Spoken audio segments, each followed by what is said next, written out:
দেওয়ানগঞ্জ, মেলান্দ এবং শেরপুরের কিছু অংশ এদিকে যারা আসেন এই ইসলামপুর স্টেশনে যারা সুবিধা ভোগ করেন, সবার জন্য আজকে আমি সাধুবাদ জানাচ্ছি। যারা এখানে এসেছেন অভিনন্দন জানাচ্ছি। আজকের যে দাবি শুধু এটা আমার একার দাবি নয়, এটা মেলান্দবাসী, ইসলামপুরবাসী এবং দেওয়ানগঞ্জবাসীর সব জনগণের দাবি। এই জনদাবি এটা একটা ন্যায্য দাবি।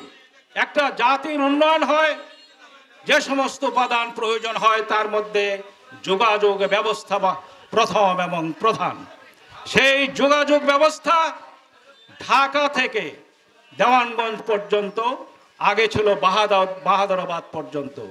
আপনারা জানেন, যারা ইয়াং জেনারেশন অনেকে হয়তো জানেন না যে বাহাদুরাবাদ একটা যোগাযোগ ব্যবস্থার আমাদের অন্যতম স্থান ছিল। বাহাদুরাবাদ ওপারে ফুলছড়ি, সে হয়ে আমরা রংপুর, দিনাজপুর পর্যন্ত আমাদের যাতায়াত ছিল, কুড়িগ্রাম, নীলফামারী ইত্যাদি। এবং এখান থেকে হয়ে শেরপুর হয়ে নেত্রকোনা হয়ে বিভিন্ন স্থানে আমাদের লোকজন যাতায়াত করত।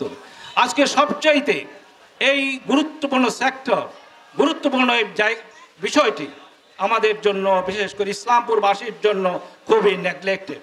আমরা খুবই পশ্চাৎপদ এবং বিগত সরকারগুলিও আমাদেরকে আরও পশ্চাতে ঠেলে দিয়েছে। যখন যমুনা ব্রিজ সিরাজগঞ্জের ওখান দিয়ে হয়েছে, এই যমুনা ব্রিজ আপনারা জানেন, এইখানে আমাদের বাহাদুরাবাদ এখানে কাছাকাছি কোনো পয়েন্টে হওয়ার কথা ছিল। তারপরে আরও ছিল যে এখানে যদি ব্রিজ সম্ভব না হয় তাহলে এর তলদেশ দিয়ে একটা টানেল করা হবে, টিউব লাইন করা হবে। সেগুলি কিছুই না হয়ে এখন আমরা পশ্চাৎমুখী হয়েছি, আমাদেরকে ঠেলে ঠেলে অন্ধকার আচ্ছন্ন করে ফেলা হচ্ছে।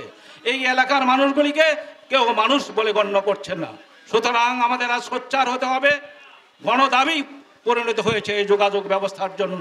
এই যোগাযোগ ব্যবস্থার জন্য মেলান্দর যে একজন অবসরপ্রাপ্ত সচিব রয়েছেন এহসানুল হক, তিনি আমাকে সহযোগিতা করছেন এবং আগত দিনে তিনি বলেছেন, স্যার আমার যত লোক দরকার আমি আপনার সঙ্গে আছি। এবং ঢাকায় আমরা প্রধান উপদেষ্টা সবার কাছে প্রয়োজন হলে যাব, এই দাবি আদায় করে আমরা ছাড়ব।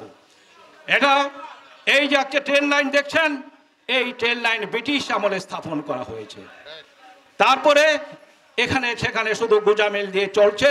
যখন আপনারা ময়মনসিংহ স্টেশন পার হয়ে যান তখন দেখা যায় ট্রেন হয়তো আকাশে উঠছে, না পড়ে যাবে, না ঢলে যাবে। তখন সবারই একটা শঙ্কা মনের মধ্যে কাজ করে যে কোনো আল্লাহ না করে কোনো দুর্ঘটনা ঘটে যায়। এমন অবস্থায় আমরা চলাচল করছি। এবং একইভাবে যে সড়ক পথ যেখানে বাস চলাচল করে, এই দেওয়ানগঞ্জ, মেলান্দ, মাদারগঞ্জ এবং ইসলামপুর এই সকল এলাকায় সেরকম সুন্দর আপনার বাস লাইনও নেই। সুতরাং আমরা একই সঙ্গে আজকে এখান থেকে দাবি করব, একটি হচ্ছে প্রধান দাবি হচ্ছে রেল লাইন ঢাকা থেকে দেওয়ানগঞ্জ পর্যন্ত সংস্কার করা প্রয়োজন। যেখানে রিপেয়ার, এটা হচ্ছে জরুরি, এখনই করা দরকার। যেটা সংস্কার, যেখানে ভেঙে গেছে, যেখানে ট্রেন লাফা ইত্যাদি জিনিসগুলি যে ভেরি টেকনিক্যাল এবং এটা প্রকৌশলীরা ভালো জানেন কিভাবে মেরামত করবেন, এটা অবিলম্বে করা দরকার। এর সঙ্গে আমাদের যেটা দাবি আছে, এবং আগের সরকারগুলি হয়তো চিন্তা ভাবনা করেছিলেন কিন্তু কাজ করেননি, সেটা হলো আমরা ব্রড গেজ লাইন। সেটাকে আমাদের সিঙ্গেল গেজ লাইন সেটাতে ট্রেনে খুব ভালো জার্নি হয় না, নানা রকম ঝুঁকি ঝামেলা থাকে। এই জন্য এটাকে ব্রড লাইন করার একটা প্রস্তাব ছিল, সেগুলি আমরা সরকারের কাছে পেশ করব।